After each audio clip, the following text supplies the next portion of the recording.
আসসালামু আলাইকুম। এখন শুনবেন সংবাদ শিরোনাম। ২৩৭ আসনে বিএনপির প্রাথমিক প্রার্থী, বগুড়া, ফেনী, দিনাজপুরে ৩ আসনে খালেদা জিয়া, পৈতৃক ভূমি থেকে প্রথমবার লড়বেন তারেক রহমান। বগুড়া ৭ বেগম খালেদা জিয়া, বগুড়া ৬ তারেক রহমান। এক সপ্তাহের মধ্যে দলগুলোকে সংস্কার ও গণভোটে ঐক্যের আহ্বান প্রধান উপদেষ্টার, অন্যথায় অন্তর্বর্তী সরকারই নেবে সিদ্ধান্ত। সম্ভব হলে আগামী এক সপ্তাহের মধ্যে সরকারকে ঐক্যবদ্ধ দিক নির্দেশনা প্রদান করার আহ্বান জানানো হয়। অন্যরা চাইলে আলোচনায় বসতে রাজি জামায়াত, পিআর সহ 5 দফা দাবিতে সমমনাদের নিয়ে নতুন কর্মসূচি ঘোষণা।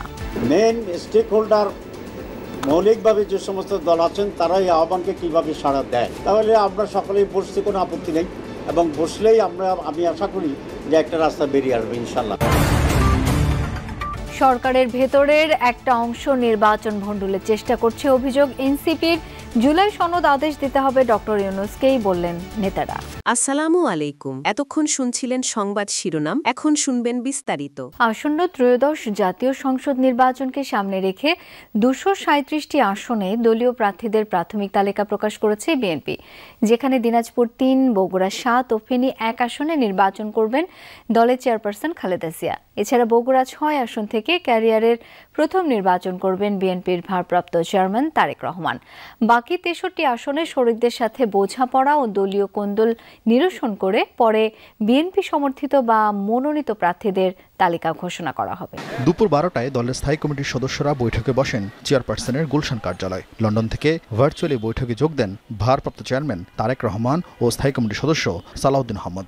সেই বৈঠক চলে 5.5 ঘণ্টা। তার মাঝে দুপুর 3টায় গুলশান কার্যালয়ে ডাকা হয় দলের সাংগঠনিক ও সহসাংগঠনিক সম্পাদকদের। গুঞ্জন ওঠে আজই দলের বেশিরভাগ আসনের ধানের শীষের প্রার্থীর নাম ঘোষণা দেবে বিএনপি। 5:30টায় তাদের নিয়ে সংবাদ সম্মেলনে হাজির হন বিএনপির মহাসচিব। বক্তব্যের শুরুতেই জানান, তফসিলের আগ পর্যন্ত পরিবর্তন পরিমার্জনের সুবিধা রেখেই প্রাথমিকভাবে 237 আসনে দলের প্রার্থী চূড়ান্ত করেছেন তারা। এটাকেই ধরে নিতে হবে যে আমাদের সবচেয়ে অ্যাপ্রোপ্রিয়েট প্রার্থী তালিকা। এর মধ্যেও কিন্তু পরিবর্তন হতে পারে।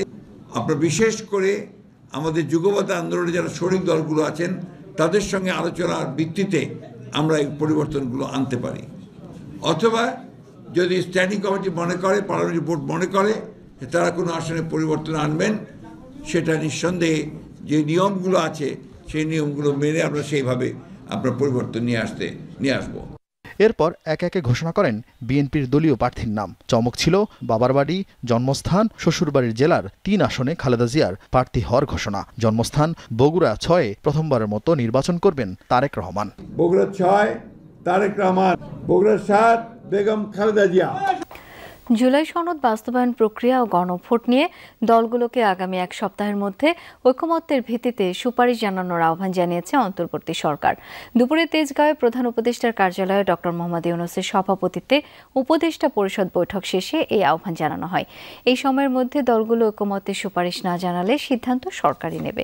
জুলাই সনদ বাস্তবায়ন ও গণভোট নিয়ে দলগুলোর মতভেদে উদ্বেগ জানিয়েছে উপদেষ্টা পরিষদ। দেশে বিদ্যমান রাজনৈতিক টানাপোড়েনের সূত্রপাত জুলাই সনদ প্রস্তুত ও তার পরবর্তী ঘটনা প্রবাহকে কেন্দ্র করেই। শুরুতেই এনসিপির স্বাক্ষর অনুষ্ঠান বয়কট, অনুষ্ঠানের দিন বিক্ষোভ, সহিংসতা। এরপর শুরু হয় বিএনপি ও জামায়াতের মধ্যে প্রকাশ্য দ্বন্দ্ব। নোট অব ডিসেন্ট বাদ দেয়াকে জনগণের সঙ্গে প্রতারণা বলছে বিএনপি, আর জাতীয় নির্বাচনের আগেই গণভোটের দাবি জামায়াতের। আমরা বুঝেছিলে যেহেতু সিগনেচার করেছি, আমরা দ্বিমত পোষণ করার কথা কোনো প্রয়োজন হচ্ছে না আমাদের। যেটা আমরা সই করিনি সেটা দায়িত্ব আমরা গ্রহণ করবো না। এমন প্রেক্ষাপটে সোমবার বিশেষ উপদেষ্টা পরিষদ বৈঠক অনুষ্ঠিত হয়। তেজগাঁওয়ে প্রধান উপদেষ্টার কার্যালয়ে ডক্টর ইউনূসের সভাপতিত্বে অন্যান্য উপদেষ্টারাও এতে অংশ নেন। পরে প্রধান উপদেষ্টার তেজগাঁও কার্যালয়ে সংবাদ সম্মেলনে হাজির হন আইন উপদেষ্টা ডক্টর আসিফ নজরুল। জানান, জুলাই সনদ বাস্তবায়ন প্রক্রিয়া ও গণভোট নিয়ে দলগুলোর মতভেদে উদ্বেগ জানিয়েছে উপদেষ্টা পরিষদ। গণভোট কবে অনুষ্ঠিত হবে এবং এর বিষয়বস্তু কি হবে, এসব প্রশ্নে রাজনৈতিক দলগুলোর মধ্যে যে মতভেদ দেখা দিয়েছে, সেজন্য সভায় উদ্বেগ প্রকাশ করা হয়।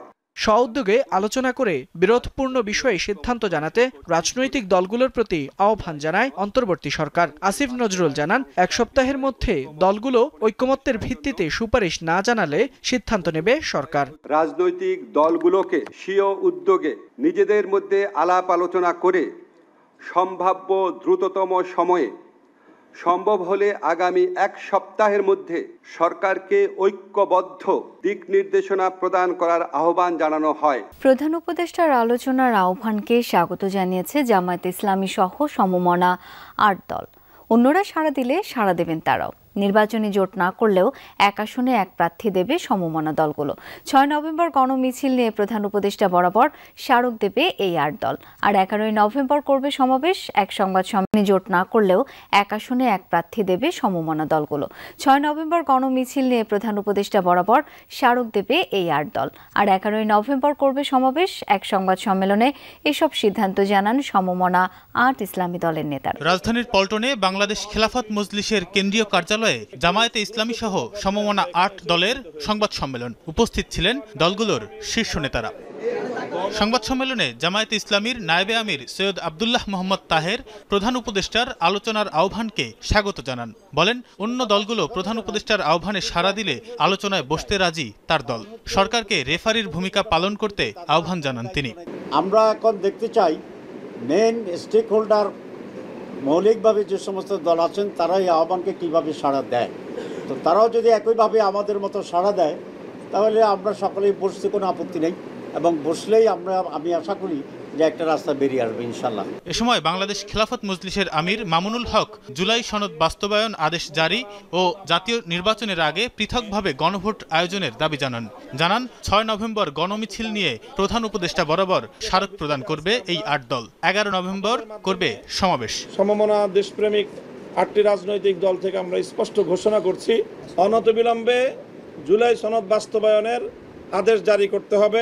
জাতীয় নির্বাচনের আগে পৃথকভাবে জুলাই সনদ বাস্তবায়নের গণভোট আয়োজন করতে হবে।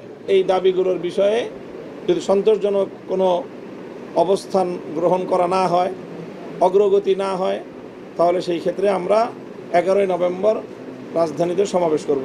সরকারের ভেতরের একটা অংশ নির্বাচন ভণ্ডুল করতে চাইছে বলে অভিযোগ জাতীয় নাগরিক পার্টি এনসিপির। নেতারা বলছেন, জুলাই সনদ বাস্তবায়নের আদেশ দিতে হবে প্রধান উপদেষ্টাকেই। সন্ধ্যায় বাংলা মোটর কার্যালয়ে সংবাদ সম্মেলনে এনসিপির সদস্য সচিব আক্তার হোসেন অভিযোগ করেন, সরকার জুলাই সনদ নিয়ে সাপলুটু খেলছে। গণভোটের সময় নিয়ে বিএনপি জামায়াতকে দ্বন্দ্ব নিরসনের আহ্বান জানান এনসিপির মুখ্য সমন্বয়ক নাসির উদ্দিন পাটোয়ার। জুলাই সনদ বাস্তবায়ন প্রক্রিয়া নিয়ে বিভিন্ন দল নিজেদের মতামত তুলে ধরেছে। তবে সনদ বাস্তবায়ন প্রক্রিয়া ও গণভোট নিয়ে 7 দিনের সময়সীমা বেঁধে দিয়েছেন অন্তর্বর্তী সরকার। সম্ভব হলে আগামী 1 সপ্তাহের মধ্যে সরকারকে ঐক্যবদ্ধ দিক নির্দেশনা প্রদান করার আহ্বান জানানো হয়। এরই প্রেক্ষিতে বাংলা মোটরে অস্থায়ী কার্যালয়ে এনসিপির সংবাদ সম্মেলন। এতে নিজেদের অবস্থান তুলে ধরেন দলের নেতারা। এখনো পর্যন্ত সরকারের তরফ থেকে জুলাই সনদ বাস্তবায়নের আদেশ জারি করা হয় নাই। শুরুতেই দলের সদস্য সচিব অভিযোগ করেন, নির্বাচন বানচালের চেষ্টা হচ্ছে।